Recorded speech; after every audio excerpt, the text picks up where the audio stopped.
तो चलिए आज से शुरू कर देते हैं वन डायमेंशनल मोशन। ठीक है, तो basically one dimensional motion, two dimensional motion, three dimensional motion क्या होता है ये सब हम पढ़ चुके हैं। बेसिक्स क्या क्या होते हैं वो भी पढ़ चुके हैं। ठीक है, तो हम लोग अब सीधे सीधे वन डायमेंशनल मोशन पढ़ेंगे। तो बेसिकली चलो हेडिंग डालो, one dimensional motion. One dimensional motion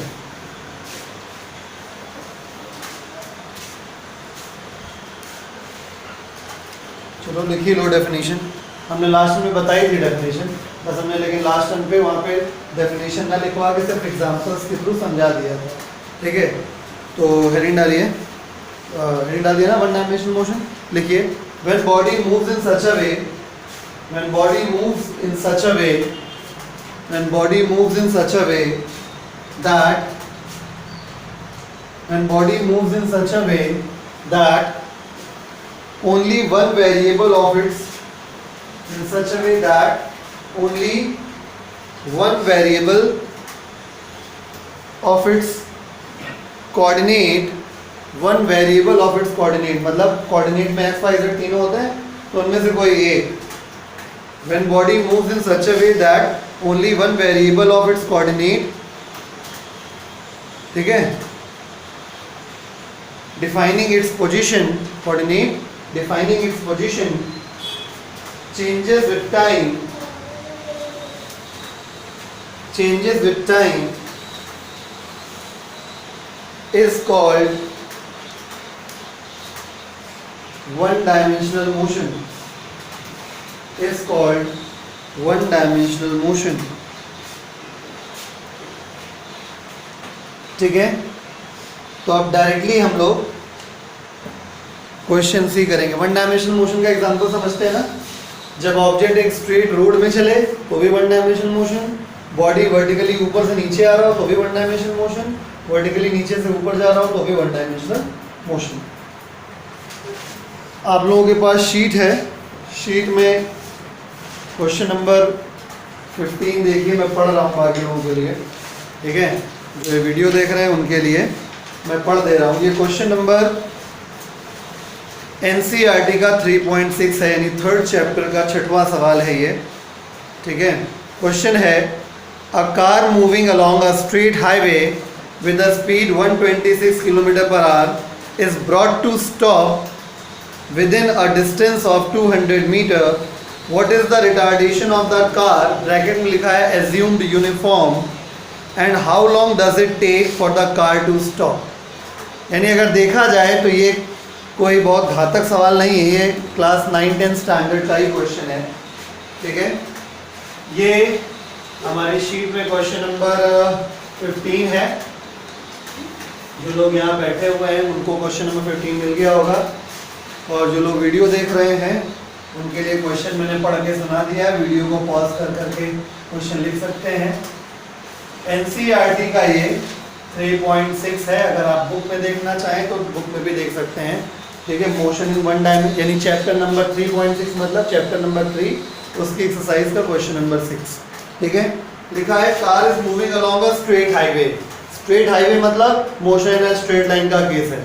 question पढ़िए, दिमाग लगाते रहिए। Car is moving on a straight highway मतलब motion in a straight line का केस है, with a speed of 126 km/h। यानी कुल मिला के पहला तो ये क्लियर हुआ कि ये वन डायमेंशनल मोशन का केस है।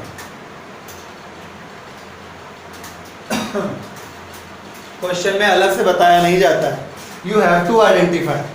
ठीक है, पहला काम ये हो गया। दूसरी चीज, ये 126 km/h की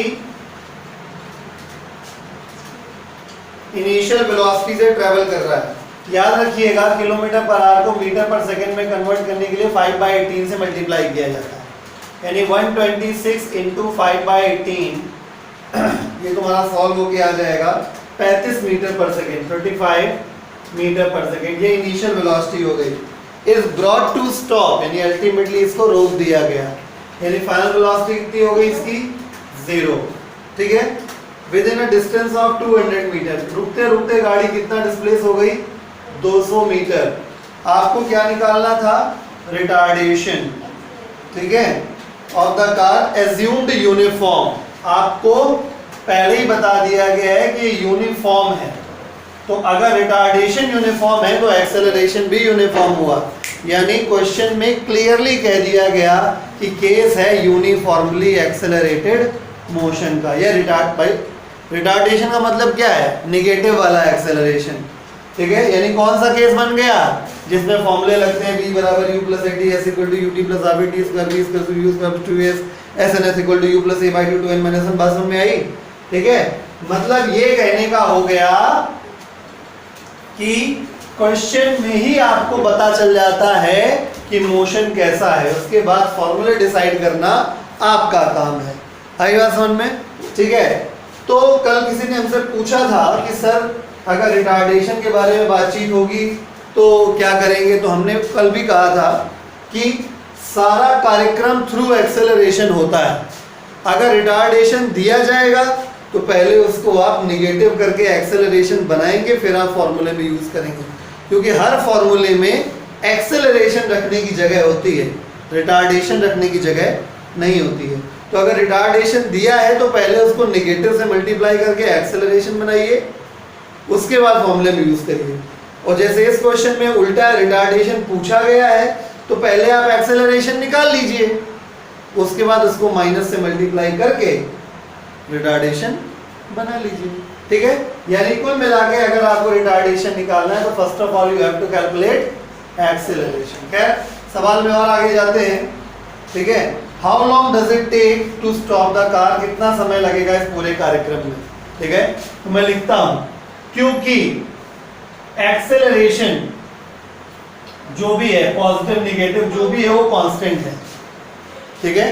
रिटार्डेशन अगर यूनिफॉर्म है तो एक्सेलरेशन भी यूनिफॉर्म होगा, ठीक है, क्योंकि रिटार्डेशन भी एक्सेलरेशन ही होता है, लेकिन नेगेटिव एक्सेलरेशन। आई बात समझ में? तो क्योंकि एक्सेलरेशन कांस्टेंट है, ये तुम्हारे खुद के समझने की बात है, ये लिखना इंपॉर्टेंट नहीं होता, जरूरी नहीं होता, ठीक है। अब तुमको समझ में आ गया कि एक्सेलरेशन कांस्टेंट है, इसका मतलब वो चार फॉर्मूले में से एक कोई भी लग जाएगा जरूरत के हिसाब से, ठीक। अब मेरा एक पर्सनल ज्ञान सुनिए। पर्सनल ज्ञान ये है बेटा, कभी भी अगर आपको ऐसा लगे कि स्पीड चेंज हो रही है, वेलोसिटी चेंज हो रही है, तुम्हारा पहला कर्तव्य होना चाहिए कि एक्सेलरेशन निकाल लो, क्योंकि सारा रास्ता वहीं से बंद होगा, समझे।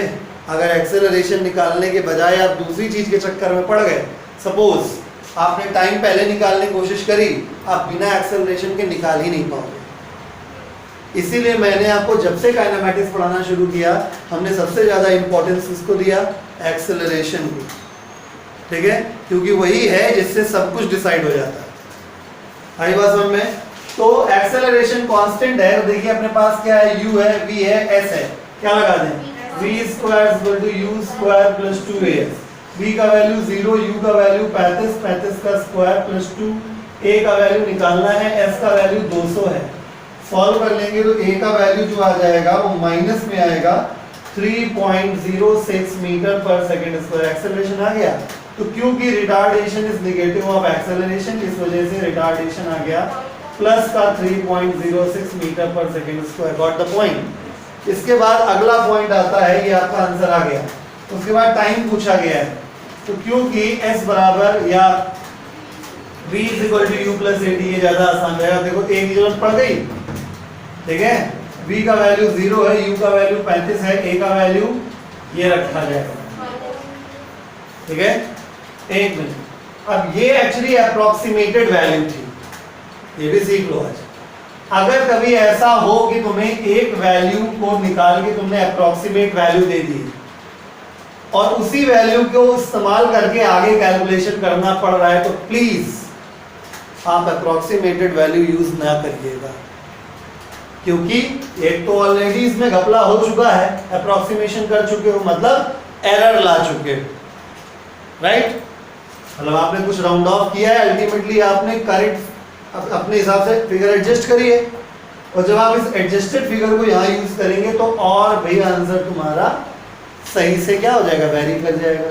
इसलिए उचित ये रहता है कि ये क्या हो जाएगा, -35 इंटू 35 अपॉन 400, माइनस का 35 इंटू 35 अपॉन 400। नहीं समझे, मतलब ये एक स्टेप यहाँ पे बीच में ये भी है, a is equal to minus का 35 इंटू 35/400। जब आप इसको सॉल्व करते हैं तो अप्रॉक्सीमेट वैल्यू ये आती है। ठीक है, तो मैंने ऐसे ही रख दिया। ये अलग बात है कि यहाँ आंसर में फिर से मुझे अप्रॉक्सीमेशन करना पड़ जाएगा, बट कोई दिक्कत नहीं है, क्योंकि अब आंसर आएगा तो उतना गलत नहीं हो पाएगा जितना इसको रख देने से हो जाता है। बात समझ में आ गई? ये हो गया t, 35 कॉमन हो कैंसिल हो जाएगा, तो t इज इक्वल टू 400/35 हो गया। सही कर रहे हैं? बिल्कुल सही कर रहे हैं। 400/35 और सॉल्व कर लेंगे तो इसका आंसर आ जाएगा 11.43 seconds. Clear to all? Copy कर लीजिए। चलिए, तो अब एक क्वेश्चन है, ये हमारी शीट में क्वेश्चन नंबर 90 पाया जाएगा, और जो लोग ये वीडियो देख के काम करेंगे उनके लिए मैं क्वेश्चन पढ़ूंगा हौले हौले। क्वेश्चन ये है, अ स्प्रिंटर अर्थात धावक, मतलब जो दौड़ते हैं athletes, a sprinter has to cover a total run of 100 metre.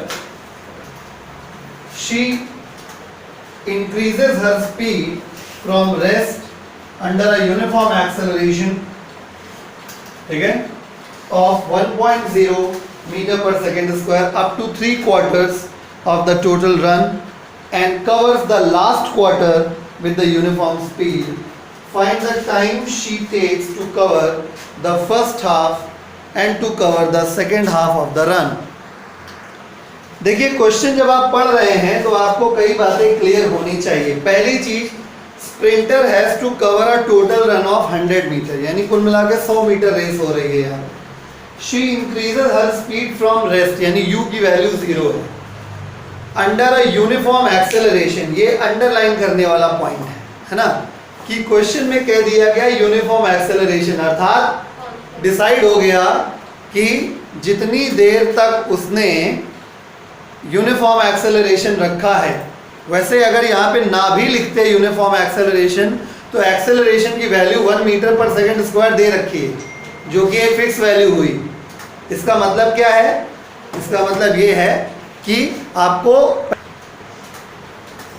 तो एक्सेलरेशन जो है वो एक्सेलरेशन की वैल्यू 1 मीटर पर सेकंड स्क्वायर दे रखी है, जो कि कांस्टेंट है, तो ऑटोमेटिक अंडरस्टूड हो गया। मतलब कभी कभी ऐसा भी होगा सवाल में कि शब्दों में नहीं लिखा जाएगा कि यूनिफॉर्म एक्सेलरेशन, वैल्यू देख के पहचानना होगा भाई, 1 इज अ फिक्स वैल्यू, इसका मतलब एक्सेलरेशन कैसा है? यूनिफॉर्म एक्सेलरेशन है। बाकी यूनिफॉर्म एक्सेलरेशन में 4 इक्वेशन लगती हैं, कौन कौन सी लगती हैं आपको पता है, ठीक है। तो कितनी देर चला? चली 3/4, 3/4 मतलब 75 मीटर, ठीक है, 25 मीटर का 1/4 हुआ तो 75 मीटर चली। उसके बाद आखिरी क्वार्टर में उसकी स्पीड क्या हो गई? यूनिफॉर्म, यानी आखिरी के 25 मीटर यूनिफॉर्म मोशन हुआ। क्वेश्चन में सब क्लियर है। 75 मीटर एक्सेलरेशन शुरुआत से, आखिरी के 25 मीटर यूनिफॉर्म मोशन, यानी कौन सा formula? Speed is equal to distance upon time. ठीक, तो बस शुरू कर देते हैं कहानी। तो क्वेश्चन नंबर 90 पाया जाएगा हमारी शीट में, और मैं थोड़ा सा एक रफ टाइप का डायग्राम बना दूंगा ताकि आपको समझने में थोड़ी आसानी हो। ए पॉइंट से शुरू हुआ, बी पॉइंट तक गए 25 मीटर ये, सी पॉइंट तक 50 मीटर, डी पॉइंट तक 75 मीटर और ई पॉइंट तक 100 मीटर हो गया, ठीक है। कुल मिला के 25-25 मीटर का एक एक स्लॉट है, 25 मीटर ये, 25 मीटर ये, 25 मीटर ये और 25 मीटर ये, ठीक है। टेंशन नहीं लेने का। जब यहाँ पे शुरू किया तो इनिशियल वेलोसिटी 0 थी, समझिएगा बहुत ध्यान से। उसके बाद जब ये यहाँ पहुंचेगी तो इसकी कुछ ना कुछ वेलोसिटी हो जाएगी डी पॉइंट पे, डी पॉइंट पे इसकी कुछ ना कुछ वेलोसिटी हो जाएगी, और फिर जितनी वेलोसिटी यहाँ पे आ जाएगी, मान लिया कि x वेलोसिटी आ गई, इसी x वेलोसिटी से लगातार ये चलते हुए आखिरी तक इसकी वेलोसिटी क्या बनी रहेगी? x ही बनी रहेगी, क्योंकि आखिरी वाला पार्ट यूनिफॉर्म मोशन का है। आई बात समझ में? इस दौरान चलिए A से D तक एक्सेलरेशन का वैल्यू 1.0 यानी 1 मीटर पर सेकंड स्क्वायर रहा है, ठीक है। और इतने से इतने तक किसी प्रकार का कोई एक्सेलरेशन नहीं रहा है, मतलब ये मोशन हो गया यूनिफॉर्मली एक्सेलरेटेड मोशन, जिसमें हम लोग v बराबर u plus a t s equal to u t plus half a t square v plus v use कर सकते हैं 2 equal to u plus a by 2 2n minus 1, चार में से जरूरत पड़ने पे कोई भी लगा सकते हैं। और ये कौन सा मोशन हो गया? यूनिफॉर्म मोशन, जिसके लिए केवल एक ही फॉर्मूला है, speed is equal distance upon time. तो हमारी पहली प्राथमिकता ये होगी कि हम लोग ये निकाल लें, ठीक है। कैलकुलेशन तो बहुत सारी है इसमें, लेकिन सबसे पहला काम जो अभी दिख रहा है, जो अननोन है अपने पास, वो है ये x निकालना, यानी d पॉइंट पर स्पीड निकालना, ठीक है। तो हम लोग क्या करते हैं, फॉर a टू d ले लेते हैं। a टू d का मोशन कैसा है? Uniformly accelerated motion. क्या क्या पता है a टू d के मामले में? u पता है, v की वैल्यू x पता है, a पता है, और डिस्टेंस 75 मीटर पता है। क्या लगा दें? v square is equal to u square plus 2as, ठीक है। v की जगह हो गया x स्क्वायर, u हो गया 0, 2a का वैल्यू 1 और s का वैल्यू 75, यानी x की वैल्यू कितनी हो गई? अंडर रूट 150, 150 मीटर पर सेकेंड की स्पीड से, अंडर रूट 150 मीटर पर सेकेंड की स्पीड से, ठीक है। हाँ, कहाँ गया? ये लगभग 12.2 मीटर पर सेकेंड, अप्रोक्सीमेटेड वैल्यू 12.2 मीटर पर सेकेंड। समझ जाओ, अगर इसका यूज आगे करेंगे तो मैं यहाँ से कैलकुलेशन लूँगा, इससे नहीं लूँगा, ठीक है। अब कितना समय लगा यहाँ से यहाँ तक जाने में, ये देख लिया जाए जरा। तो time from D to E, t D E, ये निकाल लेते हैं, ठीक है, ओके। क्योंकि हमें आधा टाइम ये निकालना है, ये तो बड़े आराम से निकाल लेंगे हम, ठीक है, क्योंकि इतने से इतने में मोशन एक जैसा था। लेकिन बचे हुए आधे में मसला है, यहाँ से यहाँ तक यूनिफॉर्मली एक्सेलरेटेड मोशन का पार्ट है, आगे वाले में किसका पार्ट है? यूनिफॉर्म मोशन का है। तो एक काम कर लेते हैं, पहले हम लोग ये टाइम निकाल लेते हैं। सबसे पहले जो सबसे ज्यादा पता है वही निकाल लेते हैं। तो सबसे पहले हम लोग यहाँ पे आते हैं, for D to E formula क्या लगेगा? Speed is equal to distance upon time. Speed कितनी? अंडर रूट 150, डिस्टेंस कितना? 25, डी से ई में 25 मीटर हुआ, और टाइम कितना हुआ? टी डी ई। सॉल्व कर लेंगे तो टी डी ई की जो वैल्यू आ जाएगी सॉल्व होके, कितनी आएगी?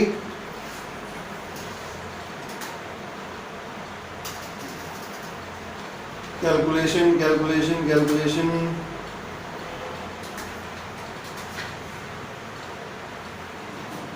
2.05 तकरीबन 2.05 सेकेंड आ गया, ठीक है। चलो, अब अगला काम अपने पास क्या है? इतने भर का टाइम और निकाले, तब जाके इस हाफ का पॉइंट आ जाएगा।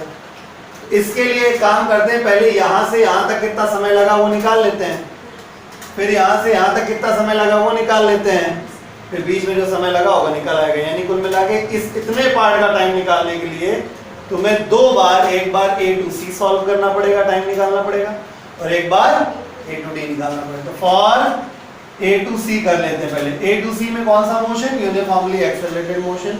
फॉर्मूला लगाएंगे v बराबर u plus a T. v पता है क्या? नहीं पता है, नहीं लगाएंगे, ठीक है। ऐसा कौन सा फॉर्मूला जिसमें v की जरूरत ना पड़े? s equal to ut plus half a t square, right. s equal to ut plus half a t square. a से c में कितना s हो गया? 50, u कितना था? 0, 1/2, a का वैल्यू कितना है? 1, t हो गया ac, तो tac बराबर कितना हो गया? 10 सेकेंड। 50 दूनी 100, 100 का अंडर रूट करेंगे तो कितना हो गया? 10 सेकेंड। यानी हिया से हिया तक आने में कितना लग गया?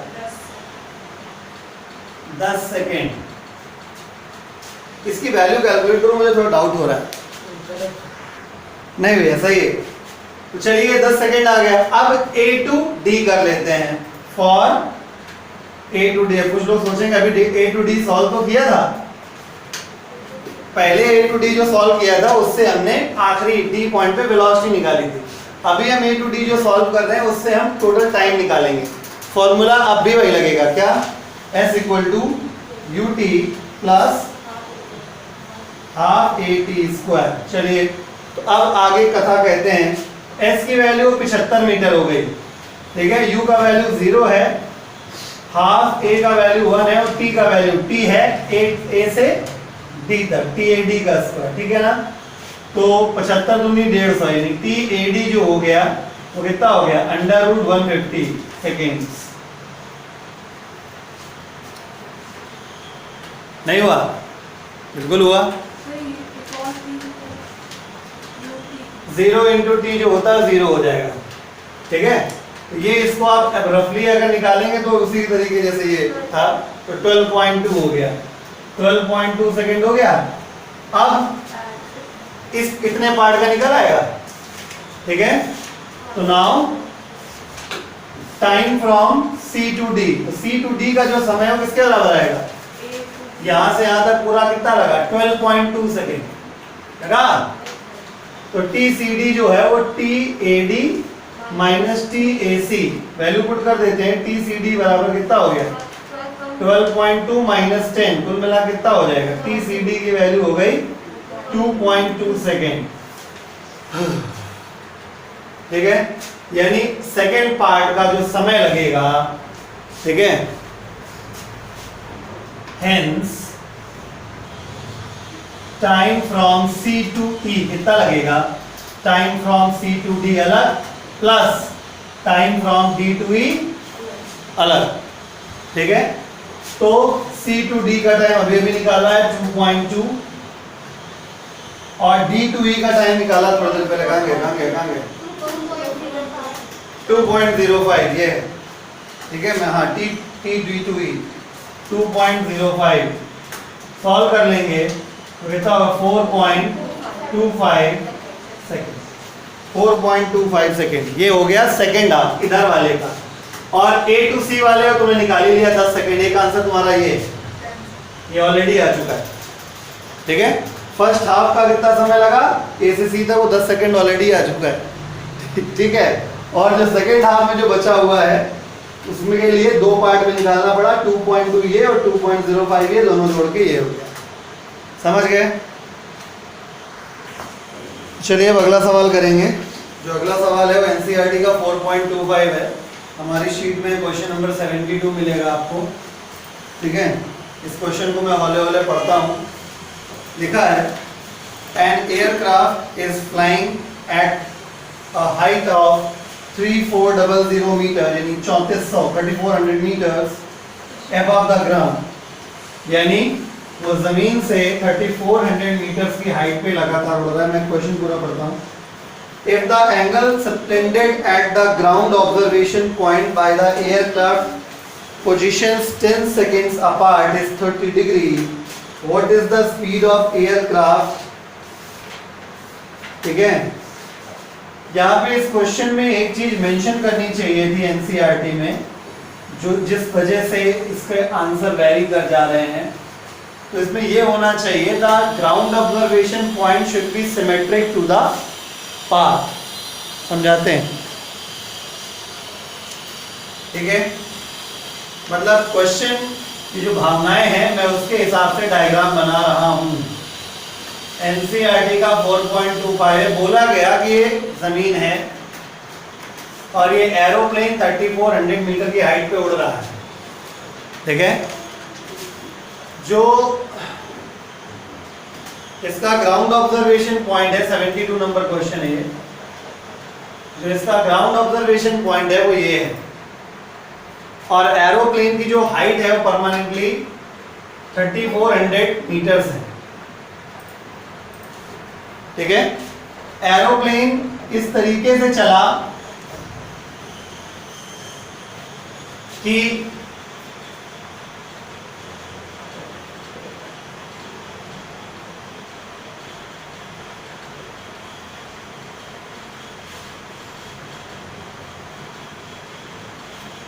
है ना, इसको थोड़ा सीधा कर देता हूं। इस तरीके से सिमेट्रिकली है कि एरोप्लेन पहले A पे पहुंचा, फिर B पे पहुंचा, फिर C पे पहुंचा, कितनी देर में, 10 सेकेंड में। इतनी देर में यहाँ पे जो ग्राउंड ऑब्जर्वेशन पॉइंट था, यहाँ पे कितना एंगल इसने सबटेंड कर लिया, 30 डिग्री का, ठीक है। तो आपको एरोप्लेन का स्पीड निकालना है, ठीक है। इसमें एक बात क्लियर होनी चाहिए, सीबीएसई वाले बच्चों को ट्रिग्नोमेट्री टेबल देखना आना चाहिए। 10-15 डिग्री का वैल्यू की जरूरत पड़ेगी, 0.2679, ठीक है। चलिए सवाल शुरू करते हैं, मतलब ये इसकी जरूरत पड़ेगी आपको अभी इस क्वेश्चन को करने में। शुरू करें। तो जैसा कि हम देख पा रहे हैं कि जो एरोप्लेन है वो एरोप्लेन का मोशन स्ट्रेट लाइन में भी है, और ऐसा कहीं कुछ मेंशन भी नहीं किया गया कि एरोप्लेन की स्पीड चेंज हो रही है, यानी एरोप्लेन का मोशन यूनिफॉर्म मोशन है। क्लियर। तो because motion of plane is uniform, therefore क्या हो जाएगा, speed is equal to distance upon time, ये लग जाएगा। अगर हम इतने हिस्से को x माने, ऑब्वियसली ये वाला हिस्सा भी क्या होगा, x होगा। तो स्पीड हमें निकालनी है, डिस्टेंस 2x हो गया और टाइम हो गया 10 second.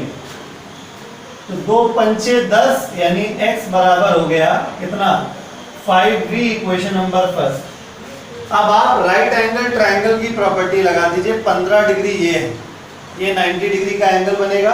In triangle OBA, in triangle OBA triangle में क्या हो जाएगा, perpendicular upon base, base is 3400।